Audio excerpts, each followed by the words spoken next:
When I'm walking down the street. I do want to say to Doni and many of you in this room that over a very long career in this city, all of you have helped me and my colleagues tell the truth and to try to tell.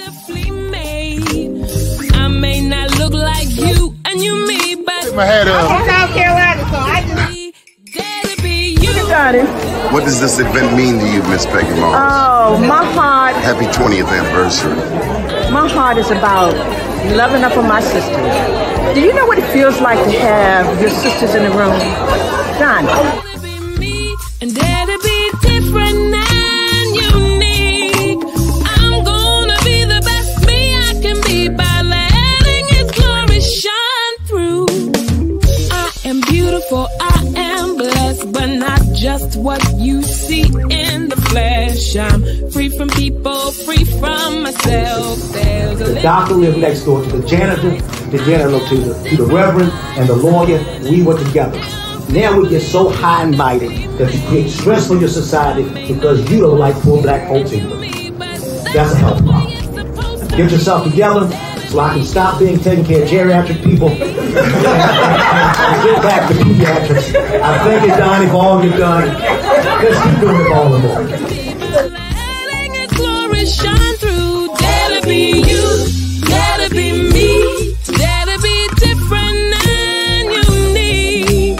I'm gonna be the best me I can be by letting His glory shine through. And I dare you, I dare you, I dare you to be you. First name's Doni, last name's Glover. Entered the winning for the long haul, baby. It's a beautiful day in the neighborhood. Next up is Taisha Dupree Wilson and Gabriel Carter. Good morning. How are you? And welcome to the show. Good morning, and thank you for having me. Outstanding. Thank you for having us. Oh, no, thank you for being here. So you want to talk about the Baltimore Black Sox? Want to get some history today? Absolutely. Well, when were the Baltimore Black Sox in play? Well, they were in play in the early part of the 20th century. They're really going to come into fruition around 1912, 1913, and they will go probably to around 1935, 1936. Mm-hmm. Joined by Franklin Lance. Hello, Reverend. I'm not used to calling you by your first name. Good morning, Doni. Good morning. How are you? Doing well, sir. Good to see you. Like to welcome you to the Emmy-nominated show. We need to perk up that energy, buddy. Praise the Lord. What you know about the Baltimore Black Sox, Frank? Great team. One of many teams that played in the Negro Leagues in Baltimore from roughly 1913 to roughly about 1935, 1936. Won a Negro League championship. They are on the Hall of Fame in the National Negro Leagues Museum in Kansas City. Great honor to Baltimore. Played in 5 different locations in the area. Taisha, well, Gabriel, let's give you a chance. Were the Baltimore Black Sox the only Negro League team here in Baltimore? So from what I know, and I'm fairly new to the organization, so I'm going to delegate to Taisha and Franklin to tell you all about it. But I know that they are the most notable one. I know there was also the Elite Giants. They played here in Baltimore. Mm. Were there any others? Huh? Exactly, Doni. Those are the two most notable, the Elite Giants and the Baltimore Black Sox. Now, you had a number of different players that played on other teams as well. Doni, you would remember Herbert Simmons. We currently have a museum in Owings Mills. Right, Bert Simmons. It's currently a museum in Owings Mills in his honor. We have Leon Day.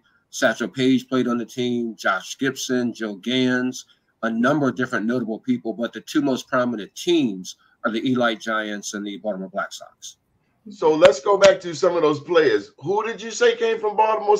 Satchel Paige played in Baltimore? Satchel Paige actually played a year for the Baltimore Black Sox, exactly. So you have some very prominent names that played on the Baltimore Black Sox. We also talk about people like Leon Day. As you know, Doni, there's a park named in his honor. He was actually elected into the Major League Hall of Fame, not maybe a few weeks before he actually died. Josh Gibson, one of the well-known Negro League players, home run king. He was the home run king. Home run king, played on the Baltimore Black Sox.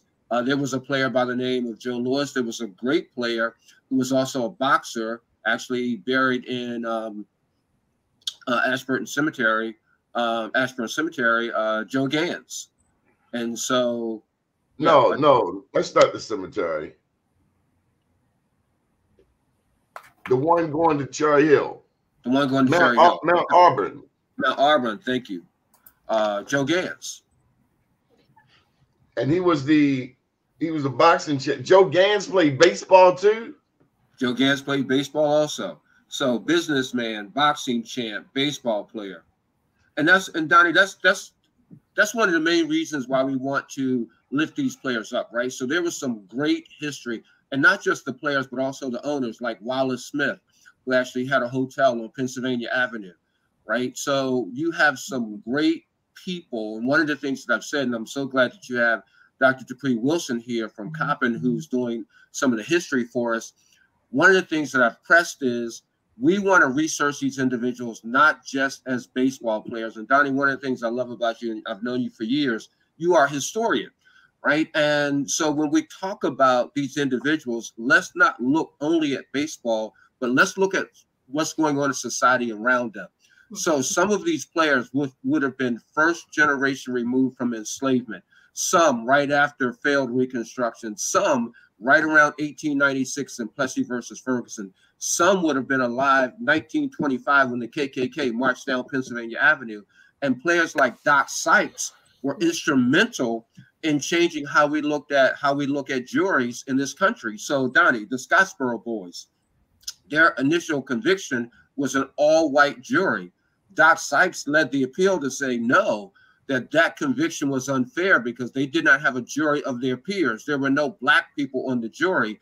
The argument was that there were no qualified black people to serve on the jury. And Doc Sykes was saying, I am Howard educated, I am a dentist, I am a professional man, and there are other people like me who could have served, but you all purposely, intentionally kept us from serving.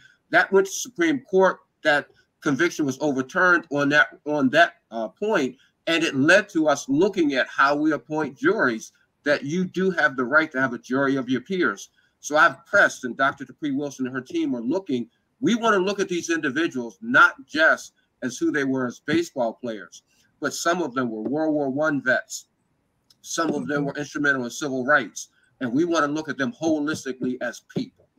Well, let me just jump in here. Let's clarify the Scottsboro Boys. Those were 9 black male teenagers accused in Alabama of raping 2 white women in 1931. Right. Also, you mentioned Joe Gans. I wanted to insert this. My understanding is that Joe Gans was the first black person with an automobile here in Baltimore. So I've heard that as well. We have not verified it, but I've heard that as well. But he was extremely well known, a very prominent figure. So I would not doubt that. We've not yet verified it, though, Donnie. Dr. Wilson. Right. But it's I'm glad that you bring that point up, because during the time that we're discussing, anything that an African American possessed that even remotely looked at, signaled to luxury or any type of, prominent lifestyle was a source of envy for a lot of people. Doc Sykes being a dentist and also fighting for the Scottsboro Boys, and also, against voter suppression, because remember, we get our juries from the voting pool. So voter suppression during this time is twofold. It's not just to keep black folks out of the ballot box, but it's also to keep them from jury selection.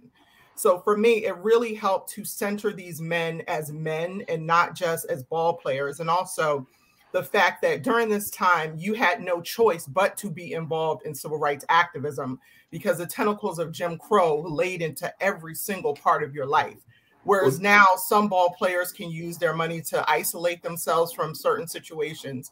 Back then, that was not the case. So, well, this is going to be fun, Dr. Wilson.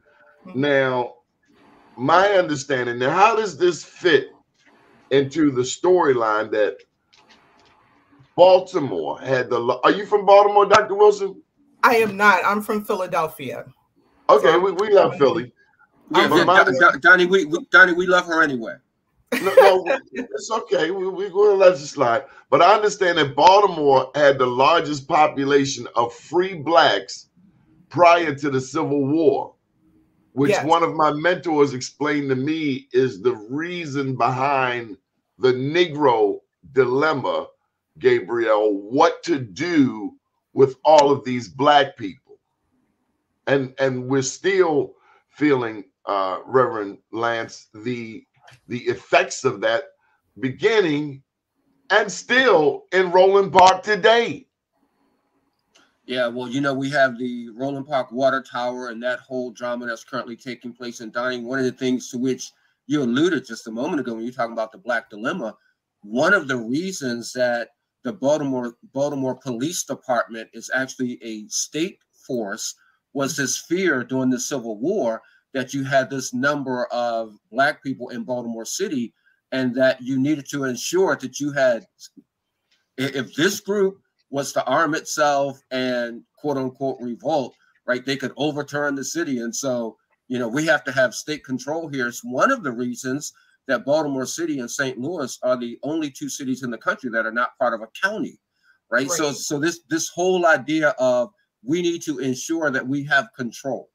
And it was taking place, and we saw it in the Negro Leagues.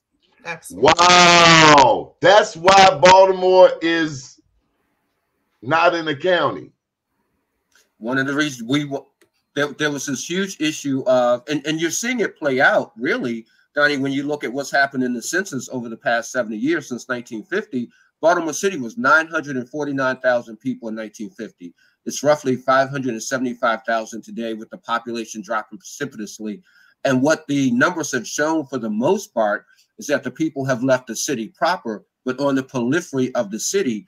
And this whole idea of, you know, we want to make sure that the city does not have such prominent control by way of African Americans.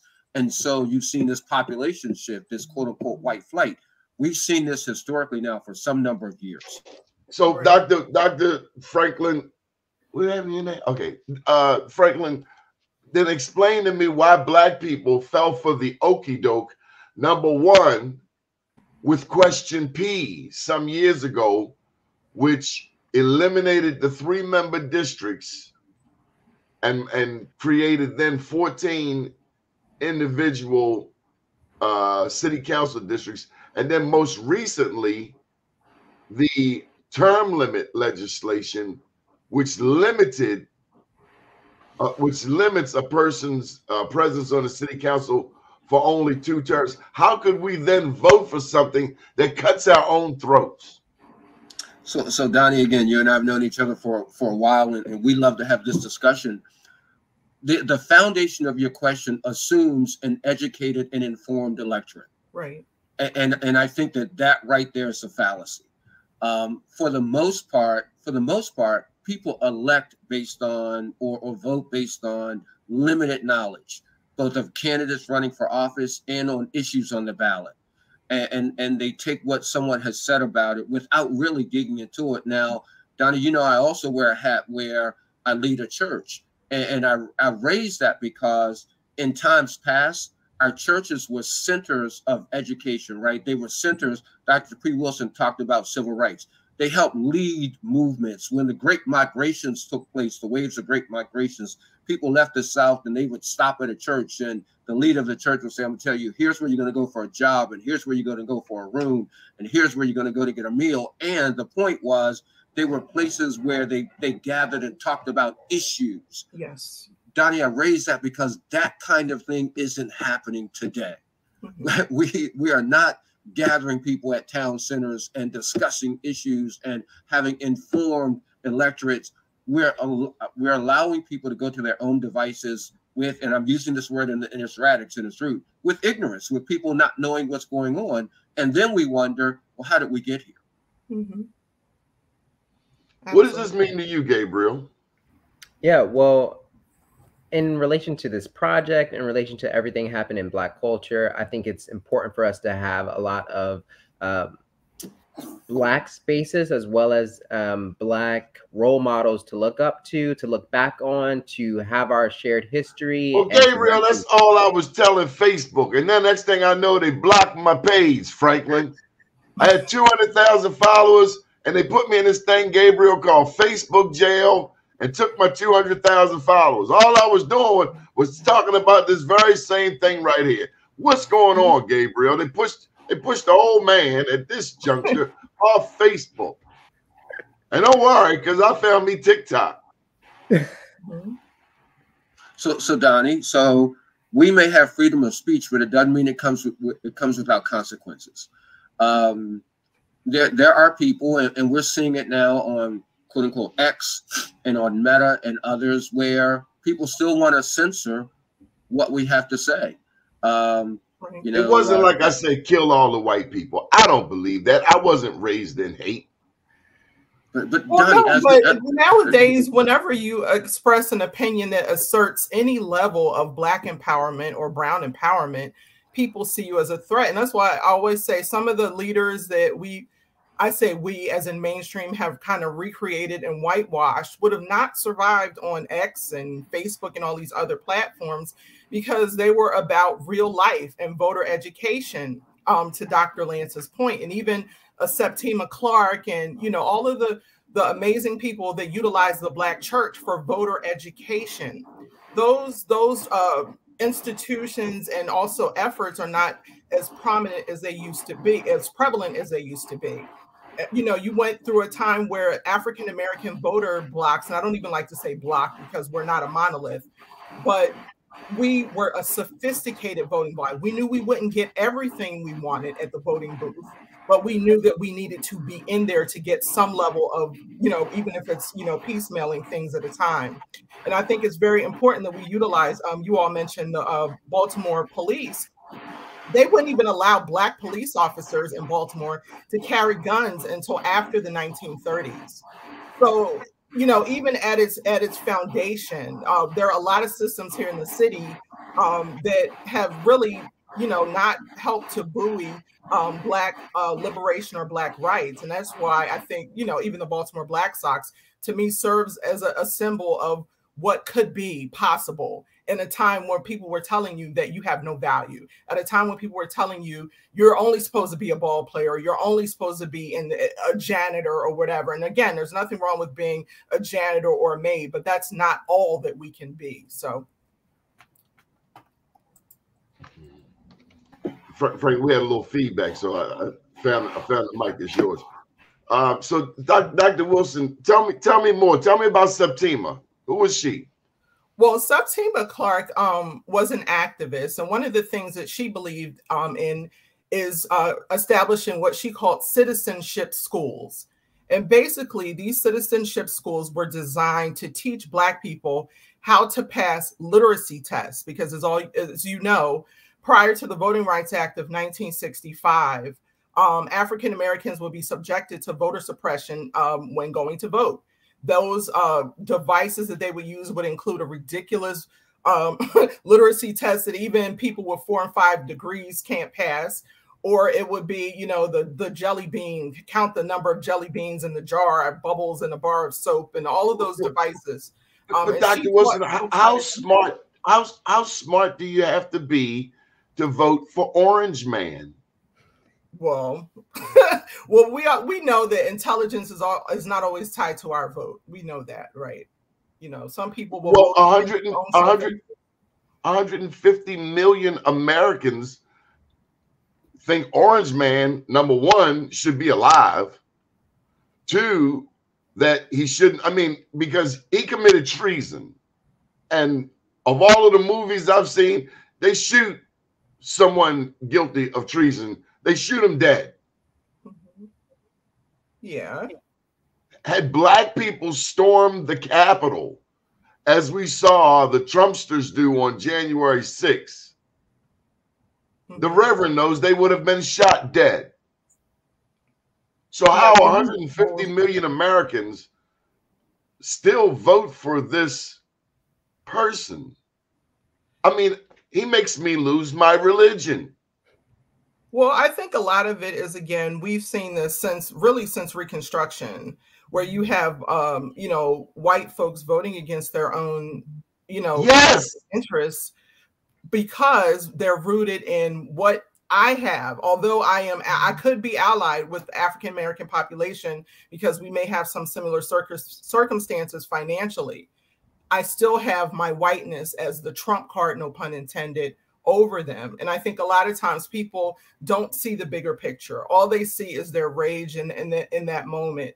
And unfortunately, some people vote against their own economic interests for the purposes of, you know, trying to hold on to, you know, principles that are not, you know, are anti-African American, anti-woman, anti-everybody. So, you Dr. know, Wilson, yeah. This show comes to you live from Sandtown. I am but 2 blocks from historic Pennsylvania Avenue, and I'm here to tell you, ever since Freddie Gray happened, it started up there where Reverend Lance's church is, Mount Lebanon, up there around Mondawmin. That's where the whole thing kicked off.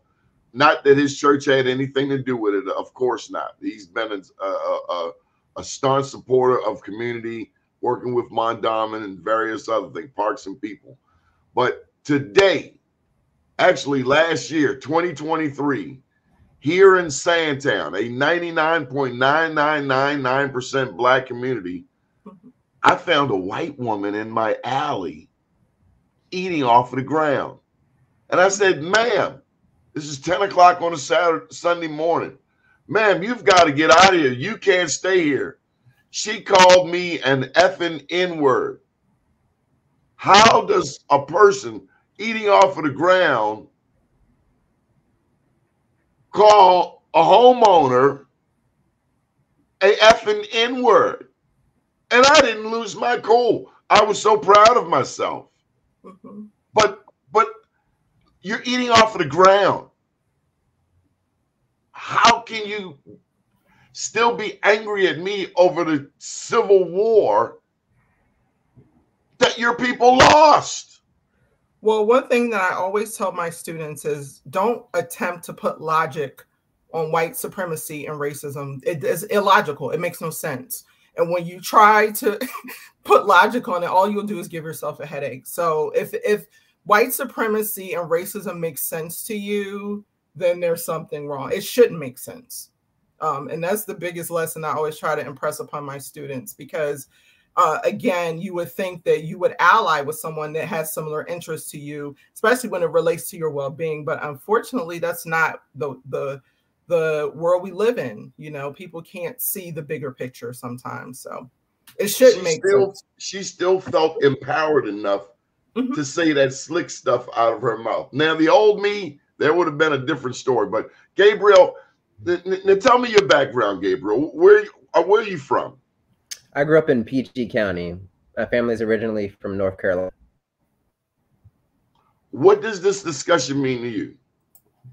Well, I think it highlights the importance of staying educated, the importance of our history, the importance of having community spaces where conversations like this are happening, and memorials that we can visit to learn about our history, and be empowered to make decisions from a place of education, patience, and grace.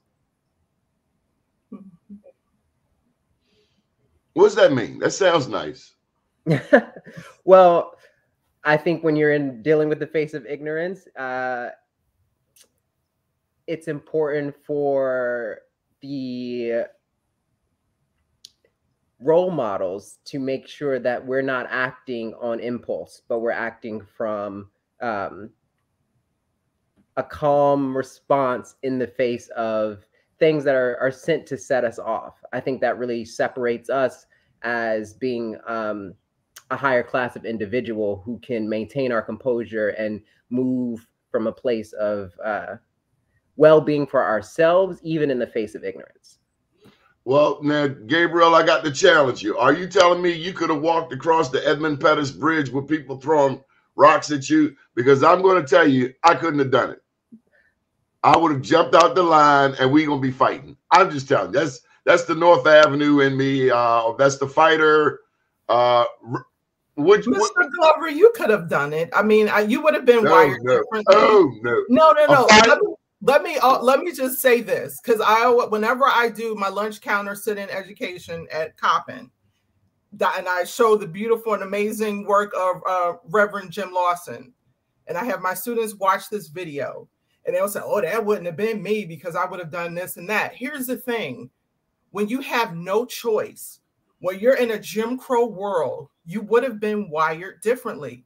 And you would have realized, do you honestly think I could have sent my 6-year-old into a segregated Louisiana school the way Ruby Bridges' parents did?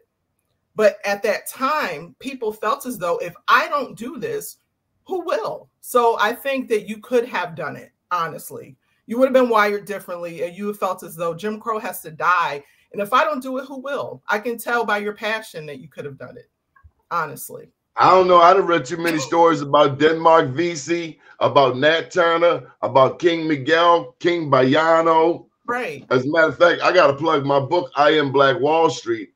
Make sure you get it up on the screen there. Because we talk about the various freedom movements and how Black Wall Street is really birthed out of a freedom movement. Yes.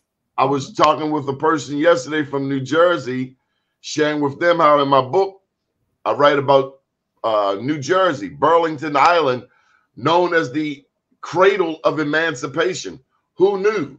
Who knew that Baltimore had more free blacks than any other city prior to the Civil War? Who knew the segregation started right here in Baltimore over there in Roland Park? There's so much about our history that's been hidden from us and that we just don't know. And then maybe sometimes the things that are too difficult to understand, Reverend Franklin Lance, maybe these things are the things that we struggle with the most, understanding who we are. I mean, I understand that my grandfather had to leave South Carolina because he did, in fact, shoot a white man. And it happened in your families, too. Y'all got some radicals. I can see it all in your blood. So, Donnie, I think this conversation brings up some interesting points, right? And I think Dr. Dupree Wilson was talking about how we may have been different. And you did talk about some of the freedom movements that were taking place. You also caused me to think about 1963 and the Children's Crusade in Birmingham, that literally the teenagers and young kids had to leave because some of the adults were fearful about their jobs and their homes. I think the issue for me as I look at 2024 is really one of better information. So Carter G. Woodson, I love what he was trying to tell us in 1926, that we're not being educated, that we're being indoctrinated, right? And in this indoctrination, we're being taught that we are inferior to and dependent upon others. And I would love for us to have things in place that start changing that. And that's what this work that Dr. Dupree Wilson is trying to do, this work that we're trying to do in the Baltimore Black Sox. We want to lift up this kind of information and honor them by talking about how dignified they were, how professional they were, how involved in activists they were, right? There's so much that we don't know. And Donnie, you and I have talked for years. Baltimore has this rich history of the Thurgood Marshalls and the Billie Holidays and the Cab Callaways, right? How Thurgood goes down to Howard and is taught there how to overturn separate but equal. But I argue that we don't teach this, right? These are things that Dr. Dupree Wilson does. This is her career, right? Tenure track professor. But Donna, we don't talk about this in normal conversations. You have your radio program and you bring on guests, and I run a church, but by and large, I don't think this is the kind of information that we're sharing. And I think we end up birthing new generations that have no idea. Right. They can't talk about 1896 and Plessy versus Ferguson. They can't talk about Reconstruction, right? They can't talk about the 14th Amendment. They don't know. And I think, Donna, the onus is on us to teach. Well, we're going to do some teaching here today. Come on, Dr. Wilson. You look like you have a whole syllabus in front of you. I do, because as you all are talking, I'm thinking about what Reverend Dr. Lance is saying. I think there should be no reason why you grow up in Baltimore and not know who Lily Carroll Jackson is. And I have students that come into my classroom, they have no idea who she is. And I said, you know who Reverend Dr. King is? Yeah, well, that was his mentor. And when he would come to Baltimore, he would go to her house, sit in her kitchen and get advice from her. But the reason why she did not receive the level of attention that Dr. King got is because she didn't have the benefit of television. You know, she was the mother of the civil rights movement in Baltimore during the 1930s and 40s. So for me, I feel as though we need to unearth those hidden gems that are right under our noses. You know, Juanita Jackson Mitchell, her daughter, the first Black woman to be licensed to practice law in the state of Maryland, you know, and of course, Clarence Mitchell. I mean, these are folks that we should know. They should be on, you know, the tip of our tongue. But unfortunately, all of this beautiful and amazing history in Baltimore, and I know I'm a Philly girl, so, but I still have an appreciation for Baltimore history. It needs to be illuminated. And this is if we don't do it, who will? You know. Let me help you feel a little more comfortable. What's that lawyer up in? No, he wasn't a lawyer. Octavius is his name. Who is Octavius? Octavius from Philadelphia. Philadelphia. That name, I don't know that name. I'm trying to think. Are you talking about? Say it one more time. Octavius, his name. Philadelphia, Black man, Octavius. Octavius Cato. He was killed on election day. It was also the day the Philadelphia Black educator, baseball player, and civil rights activist Octavius V. Cato, C-A-T-T-O, was murdered by a white supremacist. There was also a famous Black lawyer up there in Philadelphia. I think his name was Cecil B. Moore. Oh, absolutely. Cecil B. Moore. He was the president of the NAACP. He was also unapologetic activist. Was always smoking on television. He always had a cigar with him while he was doing press conferences. And one of the things that I love about Cecil B. Moore is that he was, as we call today, unapologetically Black at a time when people were being told to suppress your Blackness and your pride in being a Black person. So Cecil B. Moore, one of the things I also love about him is that he saw the benefit of media. You know, nowadays, the first thing a lawyer wants to do is get in front of cameras and on the radio. Well, that is out of the playbook of Charles Hamilton Houston and Cecil B. Moore and a lot of the others. So with Cecil B. Moore, he would ally with Black radio, because at that time we didn't have X and Facebook, but we had Black radio, which is the most immediate medium that you can have in the 1950s and 60s. So he became best friends with a lot of the Black DJs, and he was able to get his message out about protesting Greyhound bus station who would not hire Black drivers, or trying to desegregate schools. So see, Dr. Wilson, this is where me and you might have to fight, because you are one who believes that we are not a monolith. Now, granted, some of us have more conservative views, some of us have more liberal views, but we have a common enemy. Doesn't that make us a monolith? No, and I say that because, first of all, I'm a Pan-Africanist, so I believe that we all share cultural, cultural similarities, and I believe that we are a community. That's different from being a monolith. A monolith means that we all think alike. We all have the same exact perception of life. And I'm telling you, when I applied to college, you know, in the 90s, it wasn't a thing to go to a Black school. We were beat up for applying to Black colleges. Everybody's Black, everybody's the same. When I got to Howard University, everybody was not the same. A California person is not the same as a Philly person, not the same as a Black British person or a Black person from Australia. So I say all that to say that although we are, you know, Pan-Africanists and we're a community, and we all have similar interests and enemies in some cases, that does not mean that each of us has the same ideological outlook on life. That's what I mean when I say monolith. Well, when I think of what happened to the Black people in Australia, a story that's rarely discussed, they went through even worse stuff than we went through, Franklin. I mean, castrations, mass castration. The way those British people did the Aborigines, those beautiful Black people in Australia, was just horrible. I mean, we went through some stuff. Australia Black people went through some stuff too, and they Black. But so, Doni, to your point though, and Dr. P. Wilson was talking about this by saying that we're not monolithic. I would argue, Doni, that people don't see that we have a common enemy. There are there are a number of people. So Dr. Dupree Wilson talked about Pan-Africanism. There are a number of people of African descent that would say whatever issues that we're facing of our own causing, and not that there's some quote unquote common enemy out there. Keep in mind, we just recently overturned affirmative action.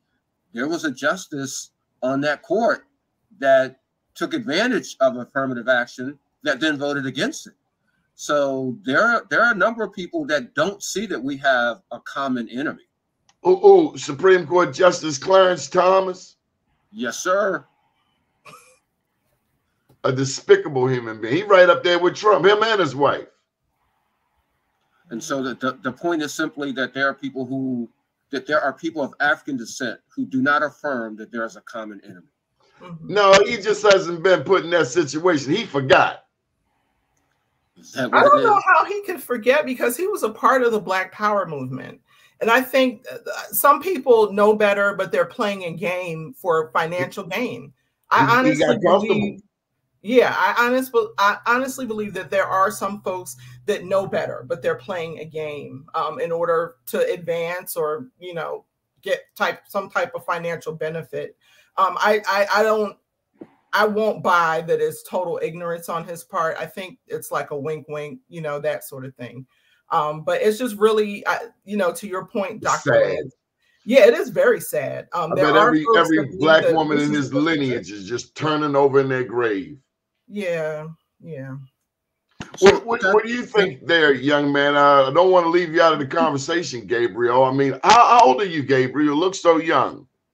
Thank you. I am 30.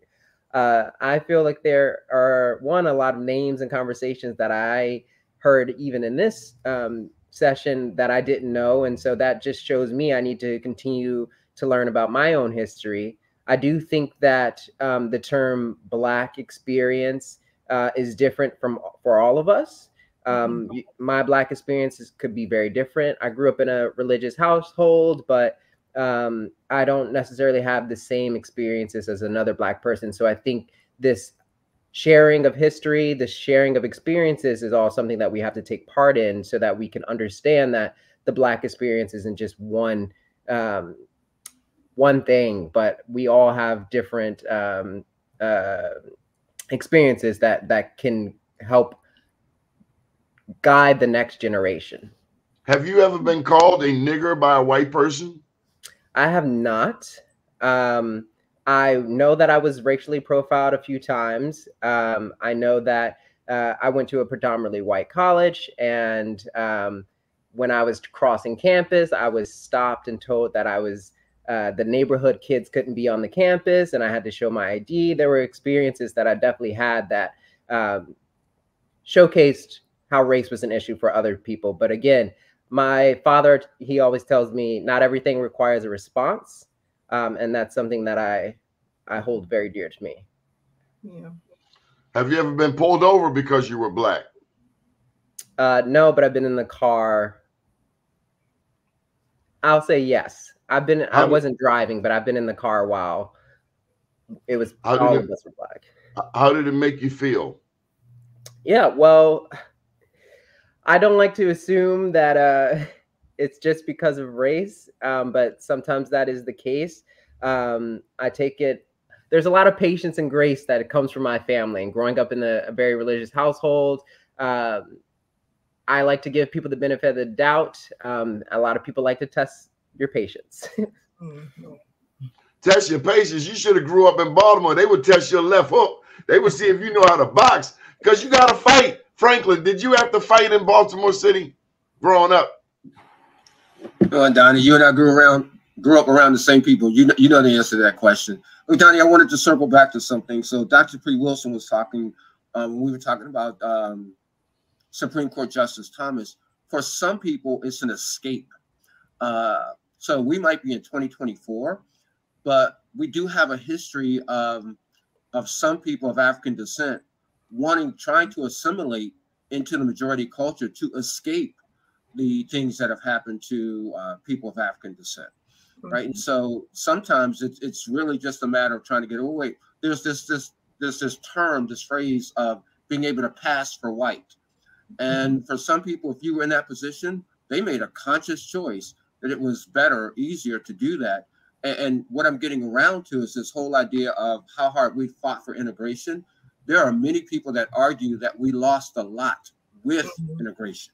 So I know we started talking about the Baltimore Black Sox. Purists in baseball say that the Negro Leagues ended the day that Jackie Robinson signed his contract. Right. So even though the league lasted another 13, 14 years, and the final season was 1960, 1961, baseball purists say the day that Jackie Robinson signed his contract and the Roy Campanellas and Satchel Pages and others realized that they could go to the Major League Baseball, that the Negro Leagues was never the same.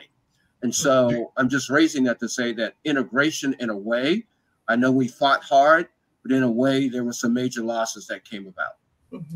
Dr. Wilson, was integration good for us? There are pros and cons to integration. That was a good answer. One, and I know people look at me crazy when I say that, but as a historian, here's the thing. During the time of segregation, I will say one of the pros, if you can call it a pro, is we did have a more tight-knit sense of community, which meant that, like, for example, in Baltimore, we had restrictive covenants where Black people could only live in certain neighborhoods because, you know, there were clauses in people's deeds that said you cannot sell to a Negro. Whether you are a physician or a janitor, you have to live in the same neighborhood. Which means or Frank Robinson. Right. Your interests are the same as mine. But now that, you know, we've integrated, you can live in the burbs. Only time you may go to the so-called hood is to go to church or to see your mom. So there's a disconnect in a lot of ways, I feel, as though now versus during the era of segregation, where I have to deal with these issues. And regardless of my socioeconomic status, I'm still a Black person in America, so I still have to deal with community issues, which means I have to be rooted and connected to, you know, folks that may not share my education level and things like that. And that is one of the points, even with, you know, the Richard Allens. That's what his point was. Regardless of how much money I have or the fact that I'm a free Black, until all of us are free, none of us are free. I'm not going to. I'm sorry, Dr. Wilson. I live here in Green Spring Valley, and the African Americans I'm surrounded by, we really don't deal with those issues anymore. We've moved beyond the days of living in an impoverished state of mind. And my God, all of my friends are millionaires. Right. And that's the mentality, unfortunately, for a lot of people. It's like, I made it. I got mine. Get yours. And that's a mistake, because I promise you, although you've made it, there's someone in your family that has not. And for me, I don't feel that we as a people have made it until all of us have access to the so-called American dream. But it's not enough for me to have it if you don't have access to it either. It's not, to me, I don't see that as a sense of accomplishment. Dr. Wilson, over the past 50 plus years, we've been moving from West Baltimore to Woodlawn, Randallstown, Owings Mills. Yes. All of that's fine. I'm all for it. I halfway grew up in the county, but I always came, you know, I still lived here in the city. And what I'm getting to is, it's almost impossible to convince an upwardly mobile Black woman, educated, making more than 60, 70 a year, to move back to the community. But you know who is moving back to the hood? White people. Right. Brooklyn, Harlem, DC, Baltimore. Of course. White people are my new neighbors. Right. So you're going to get white neighbors either way. Yeah, but I think what we need to remind ourselves is that regardless of your economic status or the number of degrees you have on your wall, when they see you, what do they see? You know, so for me, there's no difference. I don't know, they start hitting the door, hitting the lock on the door. Yeah, that's what I'm saying. You know, when I'm in the store, no one knows that I'm Dr. Wilson and 4 degrees, all that stuff. They see a Black woman. You know how many times I've been in Walmart and they're telling me, we don't take WIC in this line. or, you know, our WIC machine is, you don't know what I need. You don't know who I am, but you've written my story for me based on the fact somebody that said that to you, and I'm a Black woman. So somebody said that to you? Yes, and to my sister, who is a principal in Philadelphia. So for me, I have never heard that story. Please. You know, well, no, when you have sneakers and jeans on in Walmart, nobody knows who you are. And that's my point. It doesn't matter that there's a group of us that have made it, because the world sees me as a person of color, an African-American woman. And when I go into situations, you know, even when you're going to get your hair products and you're being trailed through the store, they don't know that I'm not willing to risk my livelihood, my degrees, and my freedom for a $6 bottle of shampoo. They see, oh, well, you know, I wish I would catch somebody follow me around the store. I worked at Banana Republic. I will say it and I'll say it again. I had to quit that job because they told me right down at the gallery. That's why nothing good has come to the harbor, because of racism and bad karma. But Franklin, they told me I had to follow Black people around Banana Republic. I said, you done bumped your damn head. Now you are Ricerstown Road Plaza. You know who's doing all of the shoplifting? Them old white women. Yeah. But Donnie, it goes to the point that Dr. P. Wilson was making. The color of our skin is what people first see. And based on what they've been taught, based on their indoctrination, they make assumptions on that. As she said, no one knows about the number of degrees that hang on her wall. No one knows about the number of degrees that hang on my wall. What's in my bank account? I tell my son is 6'2", college educated. They don't know that about him. All they know is they see a 6'2" Black man. Right. Donnie, you know, when we talk about Mike Brown, what did the police officer say? I felt intimidated. He was a big guy. Right? That leads. That's what leads with us. Gabriel, 11 o'clock tonight. Harriet Tubman told us to meet her right there at the harbor. Are you going or are you not? I'm supporting my people. You hesitated too long. You'd have got left. I'm gone. I'm telling you, Gabriel.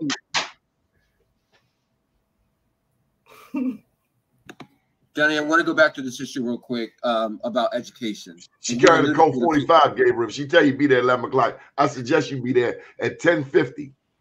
Gotta be early. Yeah. So Donnie, you've alluded to this a few times, but again, we must teach, right? 1937, the redlining map, the Homeowners Loan Corporation map, which then became the map that set the precedent for that red, yellow, and green of what communities in which to invest and what not to. That started here in Baltimore. We all love to talk about August 28, 1968 and the March on Washington, but we missed that history. A. Philip Randolph wanted to do a march 20 years earlier and was going to do one under FDR, a march for jobs, because the New Deal did not include Black folk. And he wanted to do a march on Washington, but allowed himself to be talked out of it. And so 20 years later, they said, now's the time, which is why the signs there talk about both equal rights and jobs, because they combined the two when they did 1963. But Donnie, if we don't teach this history, I'm going to keep saying this, we will have generations and generations of generations who don't know the history, don't know the importance of the struggle, don't know about the struggle, and will not see a common enemy. Oh, okay. So y'all so smart. How come you haven't taken this to the first Black governor, Westmore, and say, look here, first Black governor, we need to get this educational system here in the state of Maryland on par, because Gabriel is growing up not knowing about people like Tom Smith, a Black millionaire who lived in the 6600 block of Ricerstown Road at the turn of the 20th century and was the wealthiest Black man in the area. He was the largest Black hotelier in the United States. But all they want to teach us about is buckwheat, alfalfa, and Chicken George. So Donnie, for me, I love one of the things that the NAACP has been trying to say for years, and that is all politics is local. He want to get reelected. I say you can't make it no more local than that. I think that this movement starts at the grassroots. I really, as a pastor, as a church leader, as a community leader, you talked about these things, Donnie. I hold those things. I'm not looking for top down. I'm saying to the people who are in the rank and file, we need to have movements. And so the Kobe Littles, the Joshua Harrises, the Donnie Glovers, the Frank Lances, I'm trying to push this stuff. And Donnie, as you know, though, a number of the people push back against us and say that. So Dr. Dupree Wilson talked about being Pan-African. I like to see myself as a Black nationalist. I am proud to be a Black man, but you have to be careful about that. You know, people see that as a negative. We live in an era now where Dr. Golden resigned her position for defining privilege. Literally had to apologize first and then ultimately resign. We take back that apology. We ain't apologizing for nothing. White privilege is white privilege, and you know it. And stop crying, wipe your nose, and be a man and be a decent human being. Our Black ancestors fought in every major war of this country. Still, they come home and get lynched. Have a seat, sir. You need to go one step further.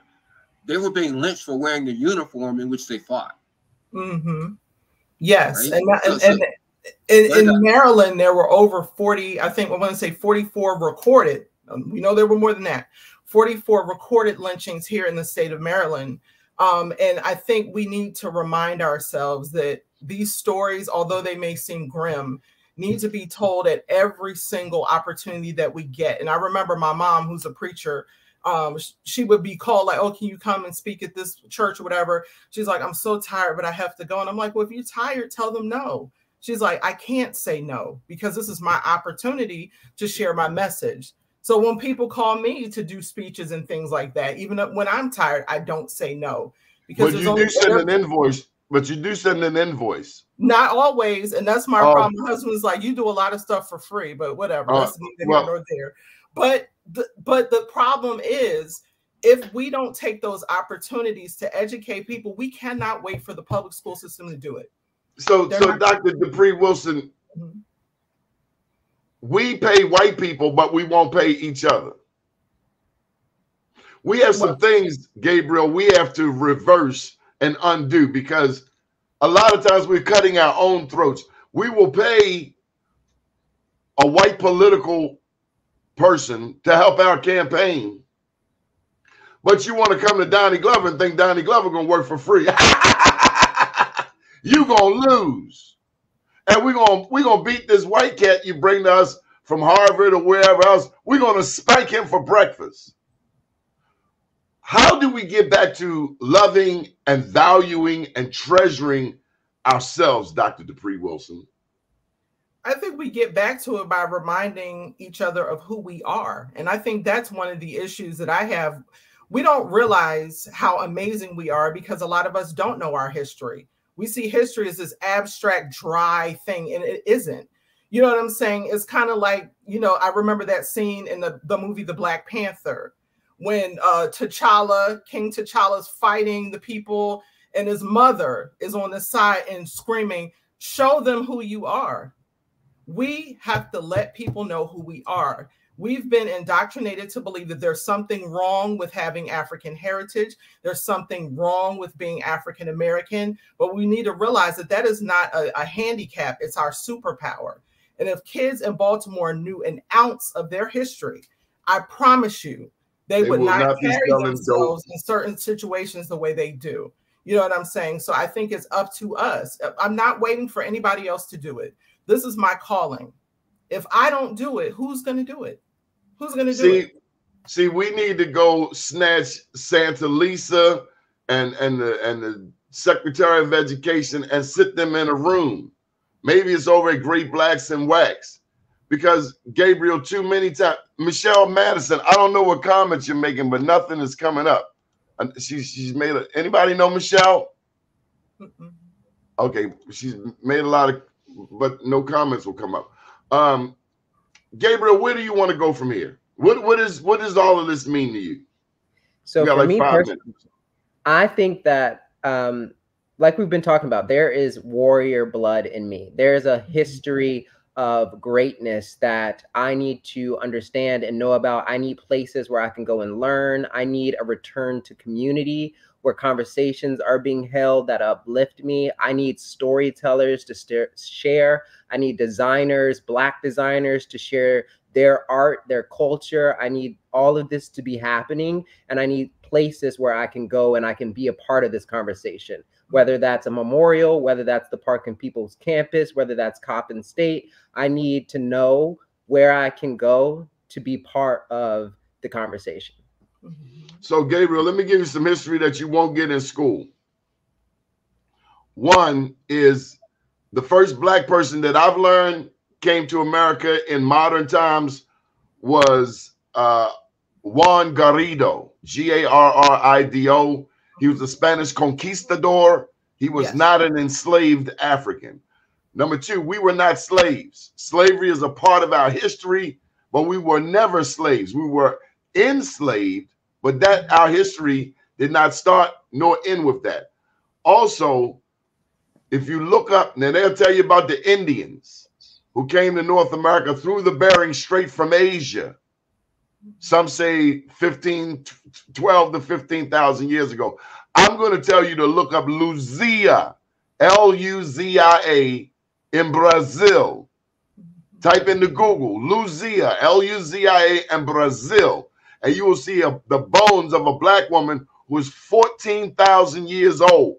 So when they tell you that Black people came here in the bottom of a slave ship by some lost guy named Christopher Columbus, I will tell you about the Moors who dominated the Iberian Peninsula, that's Spain and Portugal, for 800 years, just prior to the slave trade. There's so much about our history that they don't even know. So it is imperative that you know, so no idiot can come up to you and tell you where you come from. Any final thoughts, Reverend? That was it, Donnie, that we need to focus on education. And again, I mentioned earlier Carter G. Woodson, second man to get a PhD in history from Harvard. His landmark work, 1926, The Miseducation of the Negro. His point simply was that we're not being educated, but indoctrinated.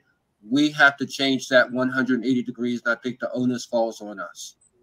Dr. Dupree Wilson, any final thoughts?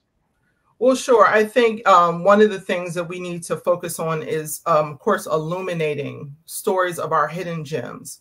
You know, we know the Dr. Kings, we know the Harriet Tubmans, we know the Frederick Douglasses, but there are so many unknown stories that we need to start to illuminate, because those opportunities to share information will resonate with people and also give them a bit of a swagger that they may not have had before. You know, you talked about slave revolts and things like that. A lot of the slave revolts failed because of people running at the last minute, telling the authorities, oh, this snitches. Is what we're planning. Snitches. The real snitches. Right, exactly. But the fact that there was a slave rebellion every single year dispels the myth that Black people chose slavery and that we were totally fine with being oppressed and indoctrinated. But we need to illuminate those stories. Gabriel, do you know the most successful slave insurrection in the Western Hemisphere ever? I do not. Yes, educate me. It's the Haitian Revolution. Mm-hmm. The Haitians are the strongest Black people in the Western Hemisphere. They kicked Napoleon in the ARSE. Kicked him out. Nowhere else in the Western Hemisphere has that type of overthrow of slavery ever happened. Look up the pictures of the Haitian Revolution. Everything you will hear about Haiti in your lifetime, Gabriel, will be negative because they don't want you to know how powerful Black people are. And we don't just speak English.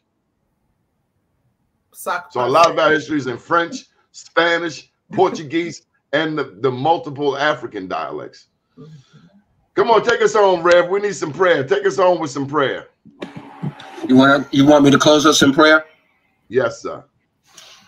God, we thank you for this opportunity, for allowing us to gather. We thank you, God, for this discussion. We hope that somebody has been helped, that somebody has been healed, that somebody has been made better because we were able to come in dialogue. Now, God, lift us all, build a hedge around us, keep us. And God, we will be so careful to give your name and only your name praise. We thank you. This is the day that the Lord hath made. We shall rejoice and be glad in it. Amen. Amen. Good morning, world.